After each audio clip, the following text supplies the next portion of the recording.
అగో గీలేంది గిన్నెలో అన్నం వేసుకొని ఉడుసుకొని తింటున్నారు. కూర లెక్క గ్రీన్ కలర్ ఉంది. మా మధ్యలో మామిడికాయ ముక్కుంది అనుకుంటున్నారు కదా! గిదాన్నయితే మా దిక్కు ఉప్పావ అంటారన్నట్టు. కొన్ని దిక్కులు ఉప్పు సోగి, సప్పటావ మస్తు రకాల పేర్లతోని పిలుస్తారు. టేస్ట్ అయితే జబర్దస్త్ ఉంటది. One of my most favourite. నాకే కాదు చాలా మందికి ఇష్టం ఉంటది. పుల్ల పుల్లని మామిడికాయలతోని కారం లేకుండా సప్పటావలాగా చేస్తారన్నట్టు. పిల్లలకు కూడా చిన్న పిల్లలకు పెట్టనీకి కూడా మంచిగుంటది. గిట్ల ఆవాల పొడి, నువ్వుల పొడి, మెంతులు, జీలకర్ర పొడి, ఉప్పు, పసుపు, ఇంగువ, అల్లం ఎల్లిగడ్డ ఏసేసి ముందుగాల ఇట్లా సోగి లెక్క కలిపి పక్కన పెట్టుకోవాలన్నట్టు. ఇక మేమైతే ఆవాల నూనె వాడుతున్నాం. ఏ నూనె వాడొచ్చు. కాలిన తర్వాత తాలింపు గింజలు, ఆవాలు, జీలకర్ర వేసేసి చల్లగైనాక ఈ పొడేసేలా కలపాలి.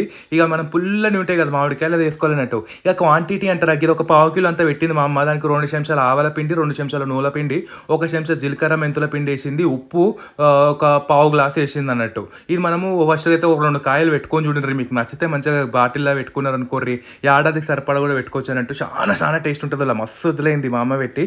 ఈ పారి మళ్ళీ పెట్టిందని మీకు చూపిస్తున్నాం. మాకు మస్తు అంటే మస్తు నచ్చింది. మీకు నచ్చింది.